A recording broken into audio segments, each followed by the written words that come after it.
കോൺഗ്രസിൻ്റെ ഒരു പ്രശ്നം എന്താണെന്ന് വെച്ചാൽ അവർക്കൊരു സ്ഥിരതയുള്ളൊരു നേതൃത്വം പോലും ഇല്ല അല്ലേ.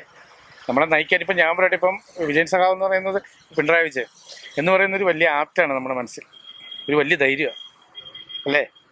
ശരിക്കും ഞാൻ കമ്മ്യൂണിസ്റ്റുകാരനോ കോൺഗ്രസ്സുകാരനോ ഒന്നുമല്ല, എനിക്ക് പാർട്ടിയില്ല.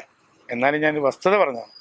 നമുക്ക് വേണ്ട സാധാരണക്കാരന് വേണ്ടതെല്ലാം, അതായത് സ്കൂള്, റോഡ് അല്ല. ഇപ്പോൾ ഈ വണ്ടി ഞാൻ വണ്ടി ഓടിക്കണതാണ്, എന്തേലും മെയിൻ്റനൻസ് കുറവുണ്ട്. ഏത് വഴിയാണ് മോശമുള്ളത്? ഇപ്പോൾ ഇവിടുന്ന് നമ്മൾ എറണാകുളത്ത് നേരെ ട്രിവാൻഡ്രം പോകുമെന്ന് വിചാരിക്കുക. നമുക്കല്ലെങ്കിൽ ഇപ്പം ചങ്ങനാശ്ശേരിയിൽ ബൈപ്പാസ്, തിരുവല്ല ബൈപ്പാസ്, നമ്മളൊരു ടൗണിലും കയറണ്ട. ഞാൻ ഈ വണ്ടി കൊണ്ട് പോകുന്ന അത്രയും സൗകര്യ സാഹചര്യങ്ങൾ ഒരുക്കി തരുന്നില്ലേ. പിന്നെ ചെറിയ ചെറിയ പ്രശ്നങ്ങളുണ്ടാവും, അത് സ്വാഭാവികമല്ലേ അല്ലേ. ഇത്രയും ധൈര്യത്തോടെ ജീവിക്കാൻ പറ്റുന്ന എനിക്ക് തോന്നുന്നില്ല ലോകത്ത് വേറെ സ്ഥലമുണ്ട് കേരളം പോലെ. ഇത്ര ഉറപ്പുണ്ട് ഞാൻ പറയാമല്ലോ. 10 വർഷം കൊണ്ട് വലിയ മാറ്റമാണ് വന്നത്, വലിയ മാറ്റം.